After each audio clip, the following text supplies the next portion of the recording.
Olá, pessoal. Aqui é o professor Olavo. Sejam bem-vindos e sejam bem-vindas a mais uma videoaula de tópicos de História da Ciência.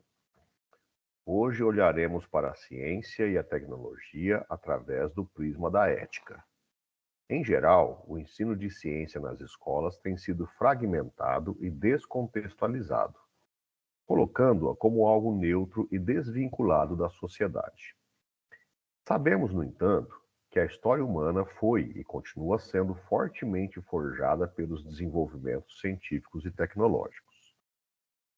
Se, por um lado, os cientistas ampliaram nossa compreensão sobre o universo, por outro, algumas teorias científicas também foram utilizadas, mesmo que equivocadamente, para justificar o racismo e sustentar regimes autoritários.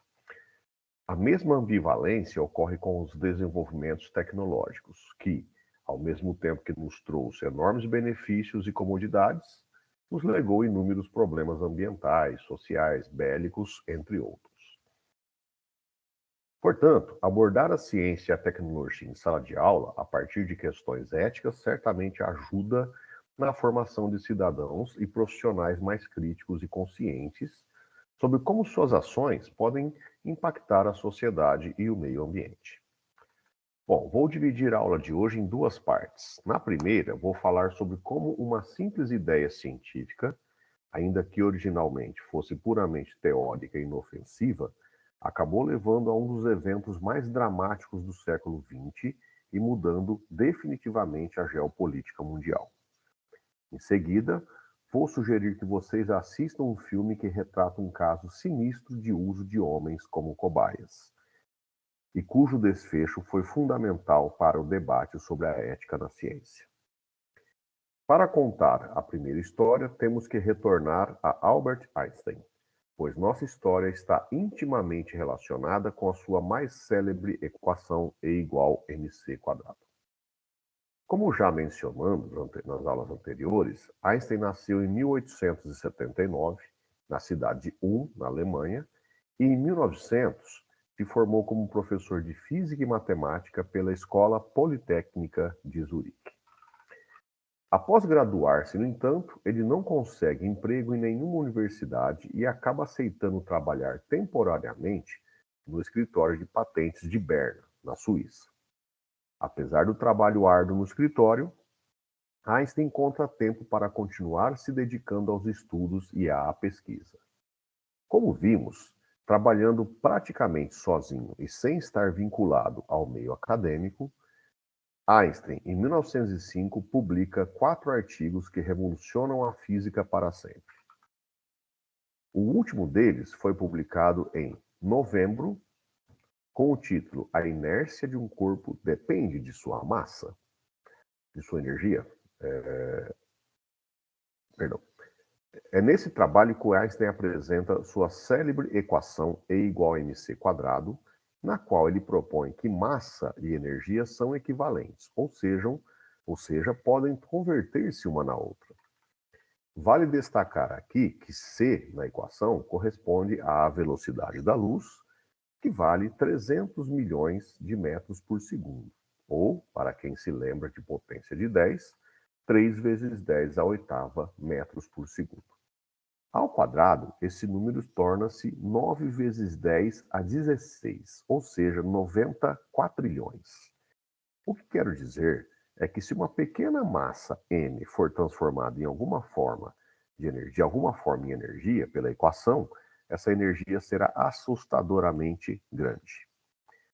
Apesar de obter a relação de equivalência entre massa e energia como uma consequência teórica da relatividade, publicada poucos meses antes, Einstein não acreditou que essa equação pudesse ter implicações realmente práticas, visto que nenhum processo físico até então conhecido apresentava alguma evidência de que massa pudesse se transformar em energia. Contemporaneamente aos estudos de Einstein, no entanto, muitas descobertas em relação à constituição da matéria estavam sendo feitas. De fato, após o químico John Dalton, no início do século XIX, ressuscitar a antiga ideia grega de que a matéria seria formada por átomos, em 1897, o físico britânico J. J. Thomson descobre a existência do elétron. Poucos anos mais tarde, seu aluno, Ernest Rutherford, mostra que o átomo é constituído por duas regiões, o núcleo e a eletrosfera. Na mesma época, pouco após a descoberta dos raios-x por Röntgen, o físico francês Henri Becquerel e o casal Marie e Pierre Curie mostraram que alguns minérios de urânio e outros materiais são capazes de emitir radiação espontaneamente, mesmo sem reagir quimicamente com outras substâncias. Mais tarde, Rutherford mostra ser possível induzir artificialmente o decaimento nuclear bombardeando um átomo de hidrogênio com partículas alfa, e ele descobre a existência dos prótons. Já em 1938, 6 anos após James Chadwick descobrir os nêutrons, os físicos alemães Otto Hahn e Fritz Strassmann realizaram a primeira reação de fissão nuclear do urânio, mostrando que é possível transformar massa em energia e corroborando a equação de Einstein E igual a mc². Alô, vocês prestaram atenção na data que acabei de mencionar? Para garantir, vou repetir o ano em que a primeira reação de fissão nuclear foi realizada, 1938. O que tem de especial nesse ano? Sim, a Alemanha já estava sob o comando de Hitler e já havia se remilitarizado fortemente, mesmo que contrariando todos os pactos e tratados originados após sua derrota na Primeira Grande Guerra. Em setembro do ano seguinte, Hitler ordena a invasão da Polônia, dando origem à Segunda Guerra Mundial, que durou até 1945. Não quero detalhar aqui a carnificina que o mundo presenciou nesses 6 anos, mas vou apenas passar a régua para dar o triste saldo final. Foram mais de 60 milhões de mortos, entre militares e civis, se é que faz alguma diferença, visto que são todos seres humanos de carne e osso. Nesse ponto, não tem como deixar de abrir um gigantesco parênteses para relembrarmos como que a Alemanha chegou nessa situação. Após a derrota na Primeira Guerra Mundial, a Alemanha atravessou uma profunda crise econômica, política e social. A população, sofrendo com a fome, com a desesperança e baixa estima, chamava por um salvador, alguém capaz de milagrosamente resolver todos os problemas. Aproveitando a crítica situação do país, um ex-soldado de origem austríaca e que lutou ao lado da Alemanha na Primeira Guerra, ganha notoriedade perante a população por meio de um discurso inflamado e de ódio, no qual ele faz apologia à violência e culpa pequenas minorias pelas mazelas que o país estava sofrendo. Poucos anos depois, esse soldado sobe ao poder e torna-se o líder supremo do país. Claro que esse ex-soldado era nada mais, nada menos que Adolf Hitler. Eu, particularmente, não gosto muito daquela difundida ideia de que a história se repete. Prefiro a ideia de Heráclito, que diz que um homem nunca pode tomar banho 2 dias seguintes no mesmo rio, pois no dia seguinte o homem já não é o mesmo e as águas do rio já não são as mesmas. Mas vou fechar esse longo parênteses admitindo que, dentro das atuais circunstâncias em que vivemos aqui, às vezes parece que o homem é o mesmo e as águas parecem não estarem fluindo. Pensem daí que eu penso daqui. Voltando ao tema principal da nossa primeira história, pouco tempo após Hahn e Strassmann realizarem a fissão do urânio, Einstein recebe em sua casa a visita do físico húngaro Leo Szilard. Nessa época, Einstein já vivia em Princeton, nos Estados Unidos, pois havia fugido da Alemanha quando Hitler subiu ao poder em 1933. Szilard apresenta para Einstein as últimas novidades sobre as experiências de Hahn e Strassmann e aponta para os riscos de os alemães estarem com projetos para a construção de uma bomba de fissão nuclear. Eles então resolvem escrever uma carta ao então presidente dos Estados Unidos, Franklin Roosevelt, alertando sobre esse perigo. Vamos ler alguns trechos dessa histórica carta. Senhor, alguns trabalhos recentes de Enrico Fermi e Leo Szilard, que me foram comunicados em manuscrito, levaram-me a crer que o elemento urânio possa ser transformado em uma nova e potente fonte de energia em um futuro próximo. No decorrer dos últimos 4 meses, foi provado que é possível a criação de uma reação nuclear em cadeia em uma grande massa de urânio, através da qual vastas quantidades de energia e grandes quantidades de novos elementos semelhantes ao rádio são gerados.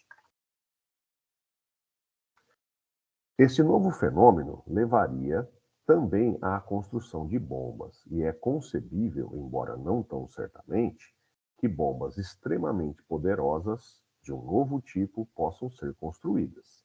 Uma única bomba desse tipo, carregada por um barco e explodida em um porto, pode muito bem destruir todo o porto juntamente com parte do território circundante. Contudo, tais bombas podem muito bem revelar-se demasiado pesadas para o transporte por via aérea. Nesse ponto, Einstein estava enganado.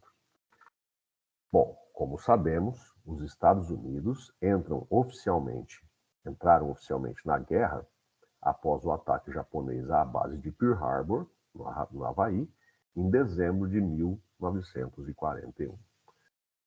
Pouco tempo antes, no entanto, os Estados Unidos já havia dado início ao famoso projeto Manhattan. Com um custo estimado de 2 bilhões de dólares, valores da época, que correspondem a mais de 20 bilhões de dólares em valores atuais, envolvendo mais de 100 mil pessoas, entre elas os melhores cientistas e engenheiros da época, o projeto foi responsável pela construção das primeiras bombas atômicas da história. A primeira delas, denominada de Trinity, foi detonada apenas como um teste, no deserto do Novo México, no dia 16 de julho de 1945. No entanto, as duas seguintes, denominadas de Little Boy e Fat Man, foram lançadas nos dias 6 e 9 de agosto sobre as cidades japonesas de Hiroshima e Nagasaki, destruindo-as completamente e legando ao mundo um mundo que nunca mais seria o mesmo. Bom, contam que Einstein, ao saber dos ataques sobre as cidades japonesas, disse: "Pobre de mim." Ele passou o resto de sua vida militando fortemente pelo pacifismo e contra as armas nucleares. E certa vez admitiu: "Eu cometi o maior erro da minha vida quando assinei a carta ao presidente Roosevelt." Infelizmente, sabemos que nas décadas seguintes, a corrida armamentista entre os Estados Unidos e a antiga União Soviética levou a uma escalada exponencial na quantidade e poder de destruição das armas nucleares. Atualmente, uma única bomba de hidrogênio, por exemplo, tem uma potência equivalente a mais de 1.000 bombas iguais às lançadas em Hiroshima ou Nagasaki. Uma frase famosa do próprio Einstein é bastante simbólica em relação à proliferação de armas nucleares. "Não sei como será a Terceira Guerra Mundial, mas sei como será a quarta, com paus e pedras." Com isso, termina a primeira parte da história de hoje. Mas antes de passar para a próxima, deixo apenas uma última provocação para refletirmos.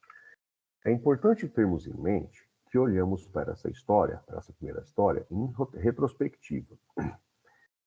Devemos então ter os devidos cuidados antes de fazer qualquer pré-julgamento, pois quando olhamos a história pelo retrovisor, em geral é fácil acomodar os fatos e eventos de uma aparente, mas muitas vezes falaciosa sequência de causas e efeitos.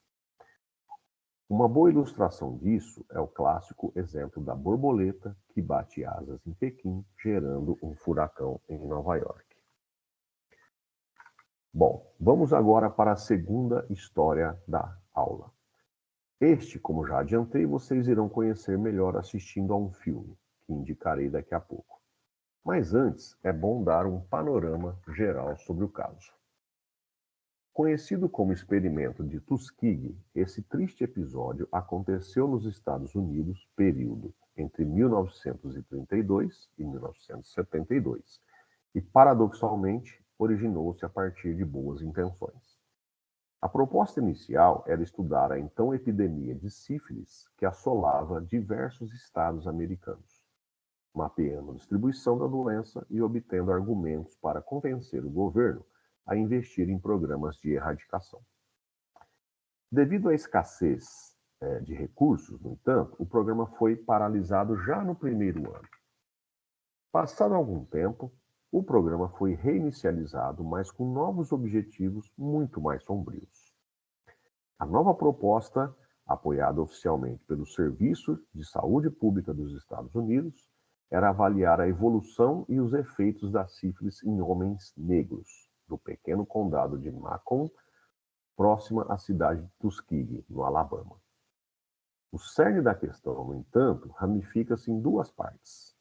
Primeiramente, a intenção verdadeira da pesquisa era mostrar que a doença seguiria caminhos totalmente diferentes nas pessoas negras, o que serviria como mais um argumento em favor do racismo. Segundo, os voluntários não foram informados que se tratava de um experimento sobre sífilis. A eles foi dito que estariam sendo tratados contra um problema que os médicos chamavam de bad blood, e não tinha a menor ideia de que estariam sistematicamente recebendo apenas placebo. Mas, para não dar spoiler sobre o desenrolar dessa triste história, deixo aqui a indicação do filme Miss Evers' Boys, que pode ser acessado no YouTube pelo link abaixo. Obrigado e até a próxima aula.